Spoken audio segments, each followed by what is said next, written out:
Today I'm going to talk about L'Adieu, or the farewell.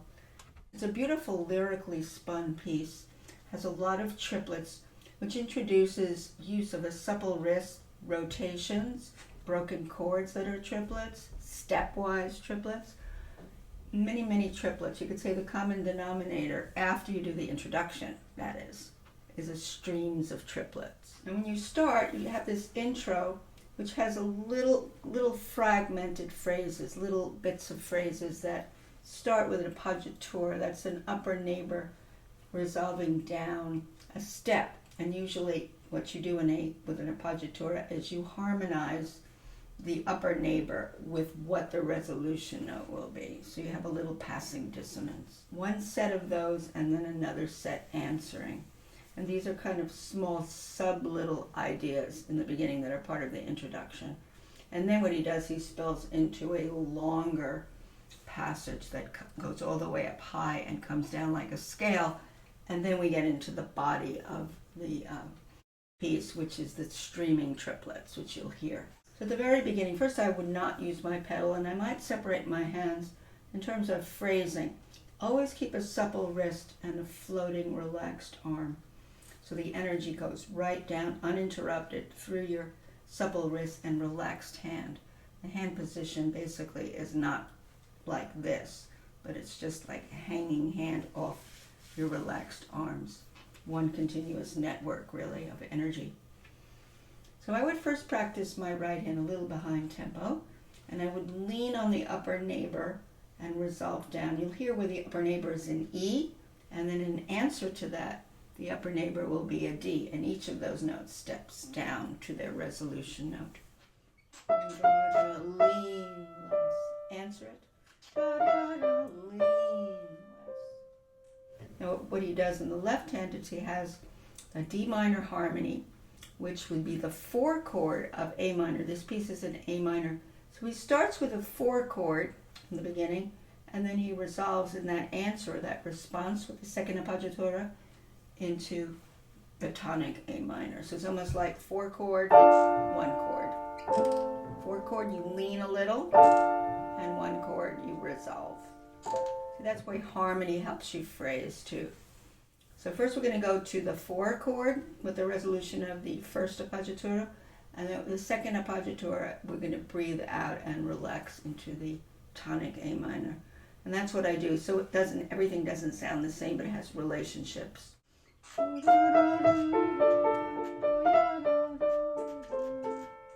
I used a little bit of pedal, otherwise it's very dry. Dab the pedal on the 4 chord in the left hand. Dab it. Now after he does that, he really opens things up, because those are little fragments, you know.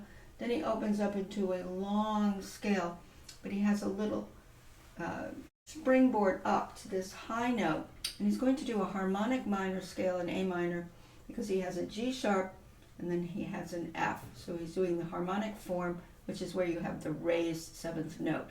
So a harmonic minor in A minor would be this scale.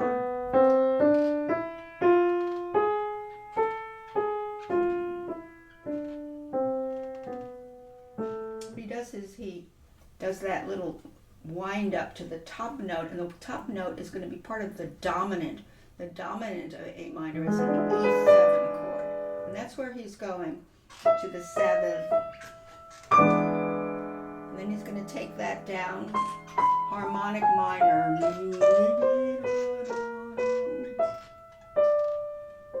Now what I would do is have a little bit more traction for most of that scale, a little bit more arm weight, because the second part of that scale as it comes down is where he writes diminuendo. And this time I'm going to keep more of a deep in the keys feel for the first half of the scale, and then I'm going to lift my arm weight off for the second half. Now you still need traction even if you're playing lighter. The thing is, when you're playing lighter, you still have to have that connecting legato, that seamless connection, so the notes don't just go up and down, but they have that nice, you know, floating arm feeling and some amount of density, which you can lift up when you get softer. So there's a little crescendo to that top note, which is the 7th. It's a dominant 7 of the A minor. So I'm going to actually pull out that D, pull instead of punch. Be careful when you see an SF, in this case, that you're not punching, but you're pulling to get the lyricism of that. Pull. And then keep the traction. Lighten up. Now what I did there was I looped around to the E at the very end, because what he says here is diminuendo and rallentando. The rallentando means broaden. So as he's getting softer, he's also curving around with broadening of that passage, which is going to lead us to the body of the triplets that are coming. You don't want any kind of flatlining when you play this kind of music. Okay, now this is officially where he introduces the triplets. Now these triplets can sound very pokey unless you get the beautiful curvy sound or rolling sound of a triplet, and that's with the aid of your wrist motions. And you can see what I'm going to do with my wrist. So came out of this, resolve, lean. So he's telling us to lean on the D. So really going toward those Ds, and we need to pull out the sound and not punch out the sound. And here again, you want to utilize your wrist so you don't get an attack sound on an accented note in this romantic framing of this piece. Left hand is coming down.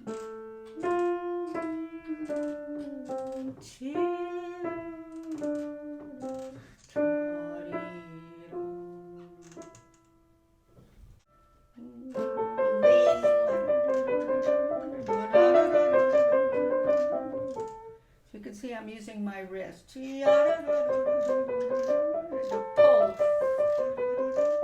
And that's P. That's why I'm not using too much arm weight.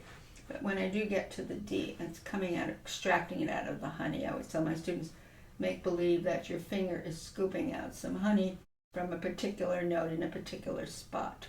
So you're not going to be sliding around. So you can see the two hands are moving together. Left hand is underlying quarter note for each triplet, but you don't want to hear da-da-da, da-da-da, da-da-da, da. You want a long line. Think right across. That's another thing. Is psychologically in piano playing, you have to have an idea of the motion of the music and translate the motion into choreography and also internalizing the vocal line that you want. So you have to kind of synthesize those things and figure out by experimentation.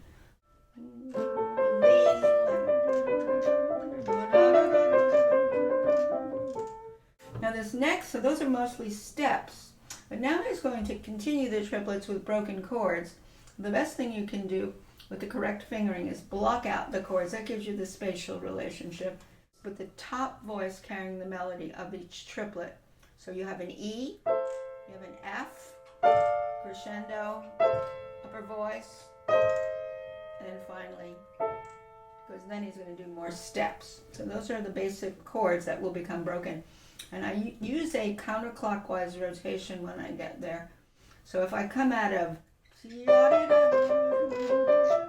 rotate. Now since he has a little crescendo as I'm doing the counterclockwise rotations, I'm going to add a little more arm weight that comes down my arms into my hands. Remember, my hands are really hanging. So when we come out of the steps, once again,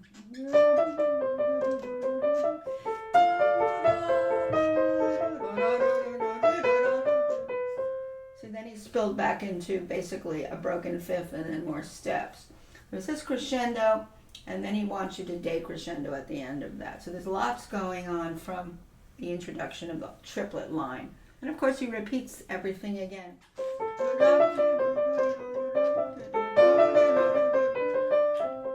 Now he has different chords, so I would block these, block them. And again, when I block them, I'm voicing toward the top note, which is the E, the G, the F, the A again. So that actually, when I unblock and unravel and I do my rotations, I'm actually picking out the top note. You can also do things like this.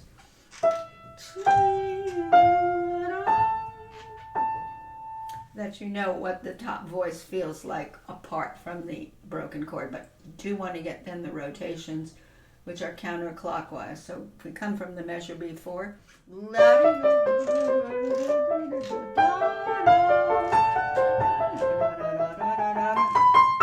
I had a different motion when I went to the next measure. I pointed this out to my student. I said, we're not going to continue the counterclockwise as we continue the triplets there.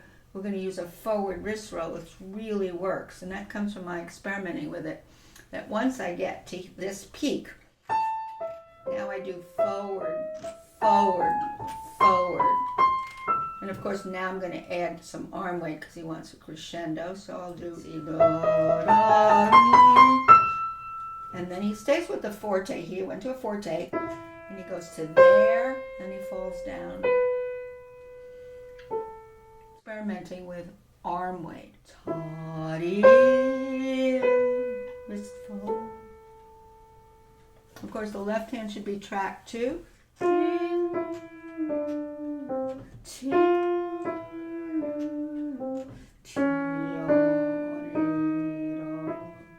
But most of my crescendo is going to come from the right hand because I don't want the left hand to drown out the right hand. But we do have two voices there, which you have to hear the left hand voice, but don't let it obliterate the gorgeous melody on top. So the balance is important. How much arm weight is needed for upstairs, what is needed for downstairs. And again, experimentation is so important. What is the melody notes that are going through the triplets. Now there's one thing that happens here that I should point out, and I probably didn't do what I wanted. After he really spills into that high note, that E there, because it's a forte by that time,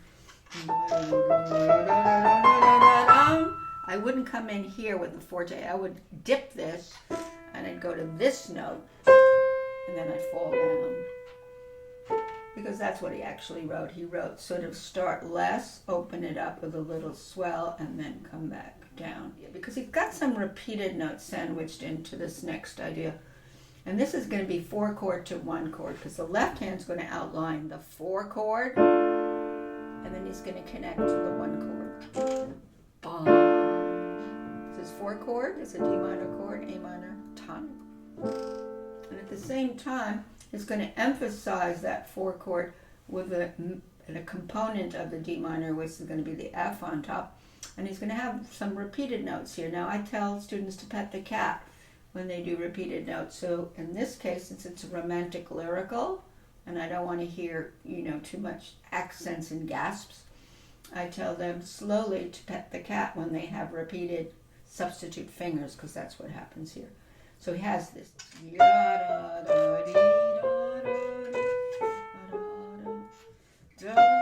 Pet the cat, pet the cat. It's pet the cat, pet the cat, pet, stroke the cat.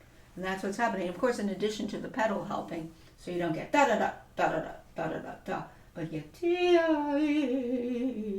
right across. That's pet the cat with a little pedal that helps those substitute fingers sound like a continuous line, even though it's finger switching. So you don't hear, uh-oh, here comes the finger switch. You get this.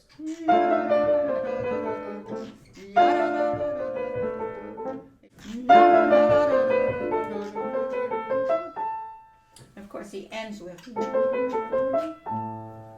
he peters out.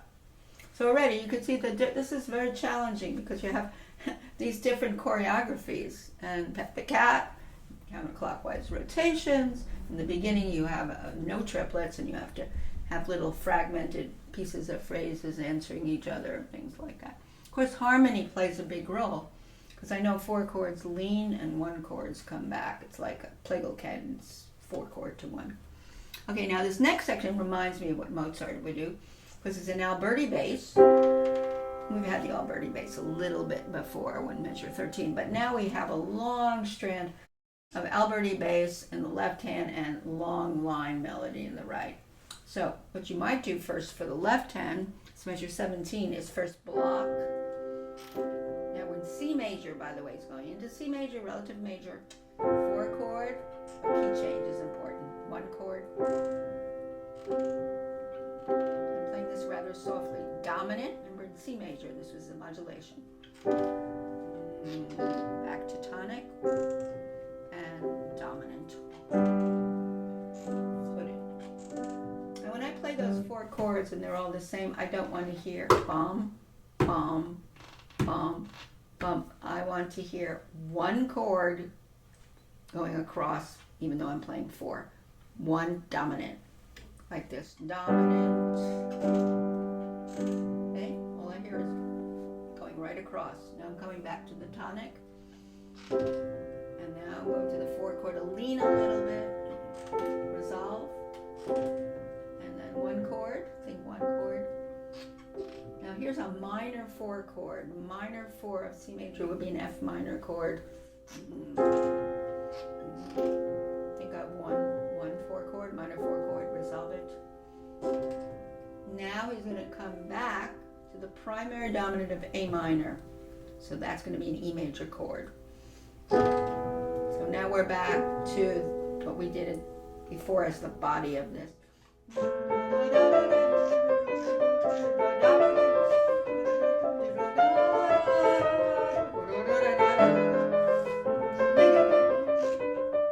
everything's coming back. You know, that choreography. Let's go back to the modulated section in C major. Now we have an interesting melody in the right hand. There's no more triplets in the right hand anymore because we had a lot of triplets in the right hand and we had quarters in the left underlying the triplets. Now we have the opposite. We have triplets rolling through with broken chord harmony, which is, you know, that old Birdie bass kind of thing.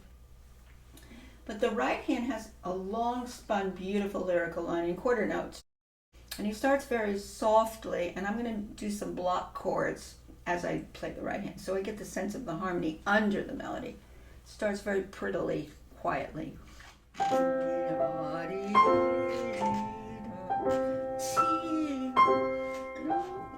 Paggiatura. Paggiatura. 2 of them. Finish. Resolve it. Go across. Now suddenly very big. Diminished chord. Primary dominant. Resolve. This is a gorgeous, gorgeous part. You really have to have these long spun lines. You have to respond to paggiaturas, which is again a non-harmonic tone that's already harmonized toward the drop of a step. You get passing dissonance. And so he brings that back. He did that in the beginning, didn't he? Actually, we should do this first.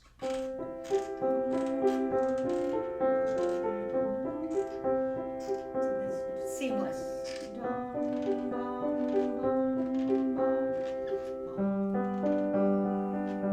Remember I said think of 1 harmony per measure so you don't hear dawdling, dawdling, dawdling, dawdling. But 1 long line, 1 harmony going across here. C, 4 chord, 1 chord. Now minor 4 chord, 1 chord, dominant, and it says a little bit of broadening, and then you're back. Okay, so I think that having the undulating wrist is very important. And having this undertow of harmonic bedding is important, so it doesn't jump out, but it has just this little waves in the left hand. So now you're going to do most of your expression upstairs. Now let's see what we can do separately. Lean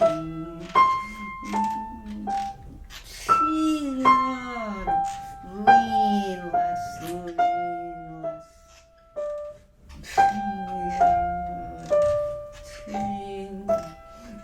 Long lines, now most. T, long line, diminished chord. Lean, less, resolve. And that's going to be an interesting balancing act that you have here. So let me see if we can keep this down and we can go in and out of our arm weight when we need the little swells in the right hand. And again, that sense of what is the muscle memory? How do I feel when I get that, traction, and I can phrase and I can swell in and out, and I don't get a flatliner, because we don't want a flatliner here. Breathing is important. You have to learn how to pace your breathing when you're going into a new section, that you don't lose breath and sound like you're gasping when you get to a new section.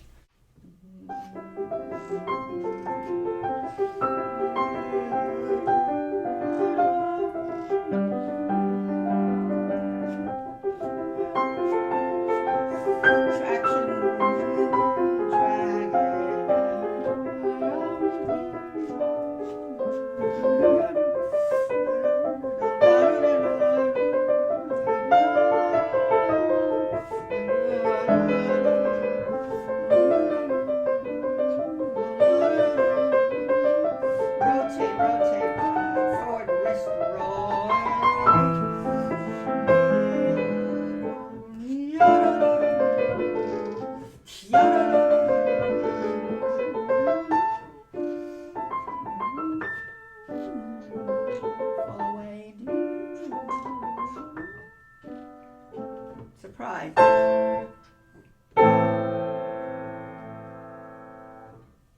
So basically you have a little coda at the end, which repeats the same little idea, which is that little springboard into an arpeggio here, where he does